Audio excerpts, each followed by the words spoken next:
This is the Nash Villager Podcast.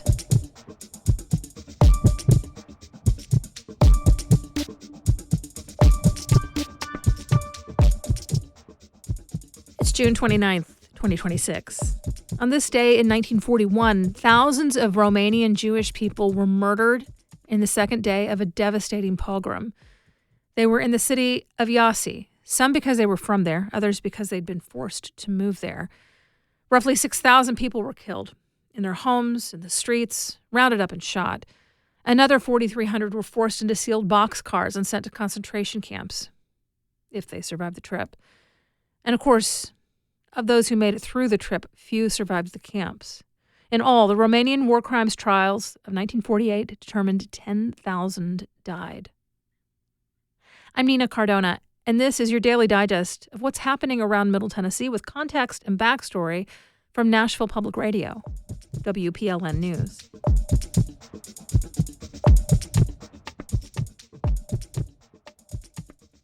Those people were murdered because a pro-Nazi government had taken power in Romania the year prior. And soon after that, the Germans moved in to occupy the nation.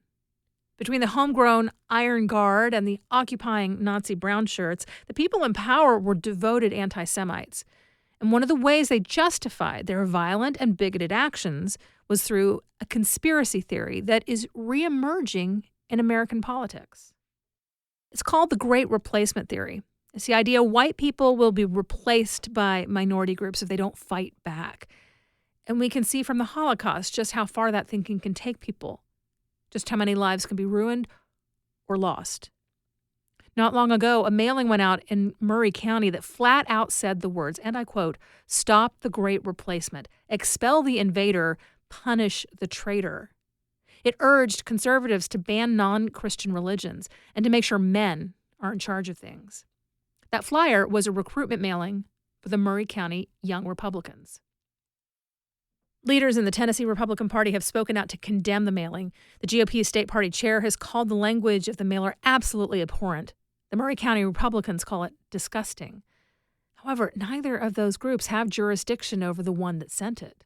The Tennessee Young Republicans Federation says it did not authorize the mailer either, and that its content does not reflect their organization's views. The mailer bears the face and name of a man named Austin Lee. He's the president of the Murray County Young Republicans. Early last week, Lee had a confrontation with state legislator Scott Sapicki at a county GOP meeting. Sapicki is a Republican from Culleoka, but his family traces back to Eastern Europe.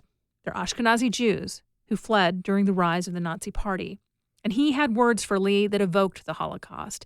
Sapicki told Lee that millions of people died to stamp out Nazi ideology, like what is printed on that flyer.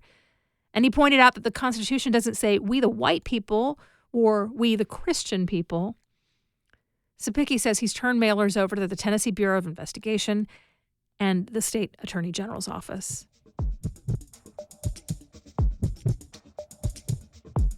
In just a few minutes, Health Q on caregiving. That's coming up after the newscast.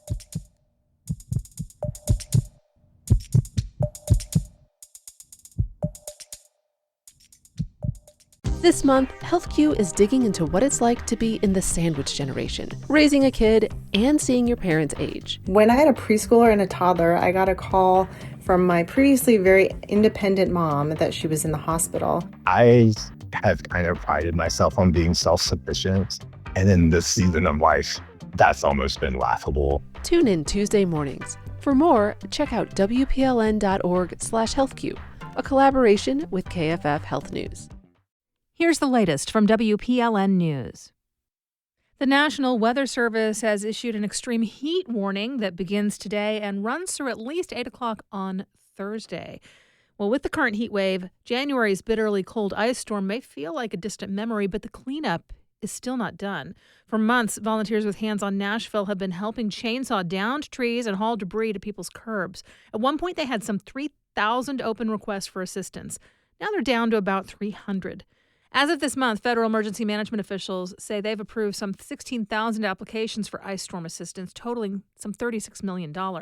You can find out more about volunteering to help with storm recovery at HON.org.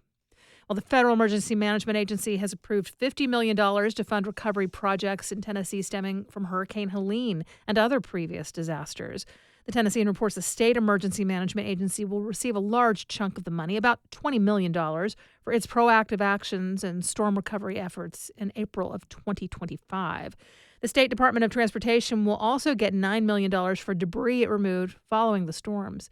In total, 39 projects are getting funded by the money, including some linked to severe winter storms and fallout from the COVID-19 pandemic. The proposed data center on Fisk University's campus has thousands of critics and now one key supporter, Meharry Medical College. Both institutions are HBCUs that have operated in North Nashville for more than 150 years. In a letter this month to students, staff, and faculty, the Nashville Post reports Meharry's president, Dr. James Hildreth, said Fisk has played a major role in building and protecting the historically black neighborhood. The letter reads, Fisk has always been a good neighbor to Meharry, and we trust that it has done and will continue to do its due diligence as it develops its plans for the center. The proposal is part of a $1 billion development plan called Quantum Leap. Fisk officials say it's still unclear what kind of data center it would be and who would pay for its construction. Country star Brad Paisley is not letting up his critique in the plan to put a data center next to the Nashville Zoo. In a video on social media this weekend, Paisley draws a parallel, saying artificial intelligence often pulls from the work of songwriters without their permission and stands to put musicians out of work. And now they're trying to build a data center, a monstrosity next to the zoo, kind of in the same way, where they're not asking for permission, and it's also going to really affect something here in Nashville that's one of the beloved parts of our town. And it's without the blessing of those who are going to be affected by it. He also argues officials in Nashville could set a precedent other communities might follow. Paisley's remarks come as two proposals to regulate data center construction head toward a critical vote next week in Metro Council. Two more lawsuits are challenging a new Tennessee law called the Fair RX Act. Legislators say the measure cracks down on unfair practices by big healthcare companies that also work in different parts of the prescription drug industry.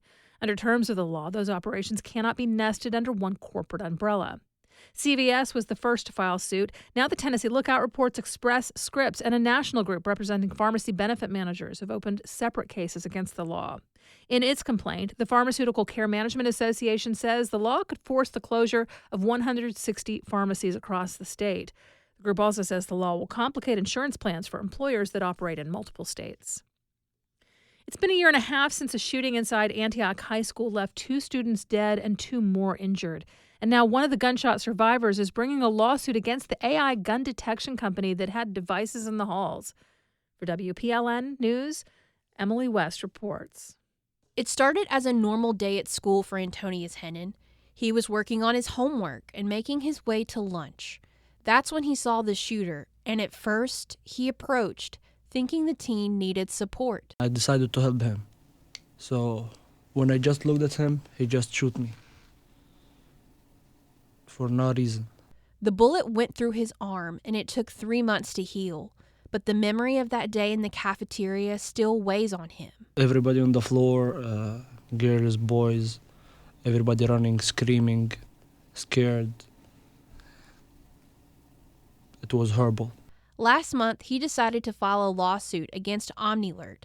Metro Schools contracted with the AI company to use its cameras to detect weapons in the building.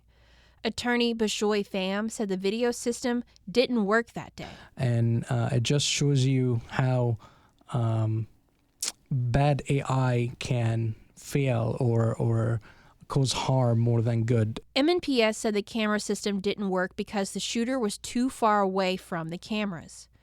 After what happened, Pham said the company changed the marketing on its website. He doesn't want what he considers broken promises to negatively affect another life. We're doing this for our children, for the community. I mean, I graduated from Mack High School. That could have been me. OmniAlert defends its technology, saying it relies on camera positioning.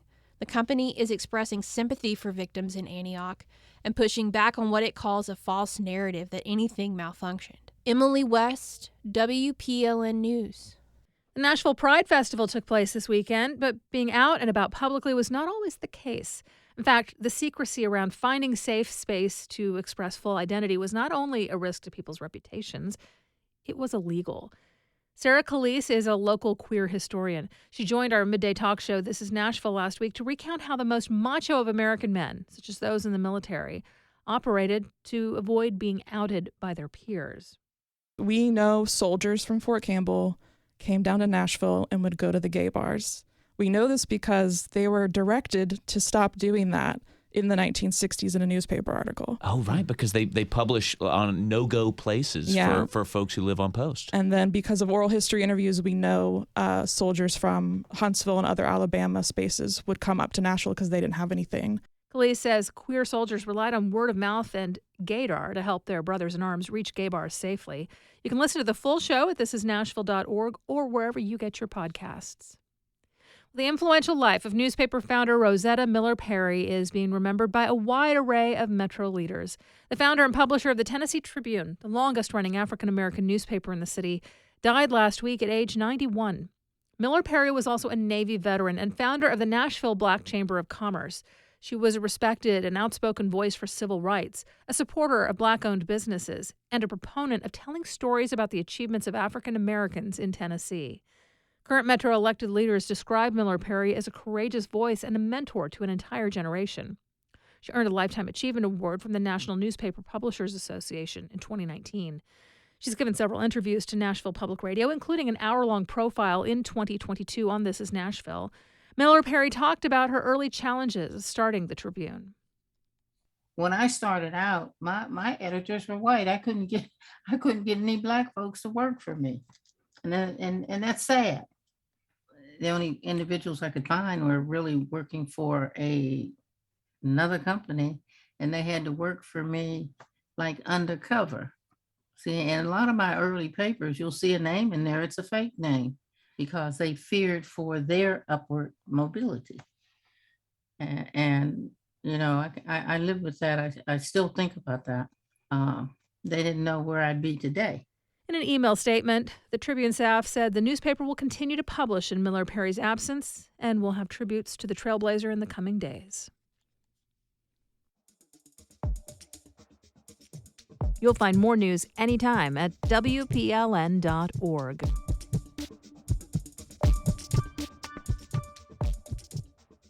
Watching a parent age can be tough.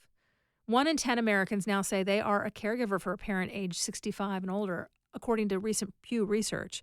Reporters Blake Farmer and Kara Anthony with our series Health Q explore why embracing the title of caregiver matters and how recognition and support can make a difference in this phase of life. Blake, look, I was in denial for years about being a caregiver. Okay, denial. Why? Well, first of all, it's a lot of work. It's like I have to do a job that I didn't apply for, and I keep getting promoted without pay. Every year, I'm taking on new assignments and more responsibility, taking my parents to the ER as needed, driving my mom around when my dad can't, light cleaning, meals, the list goes on and on and on. I don't care how many promotions I'm going to get. I don't want this job either.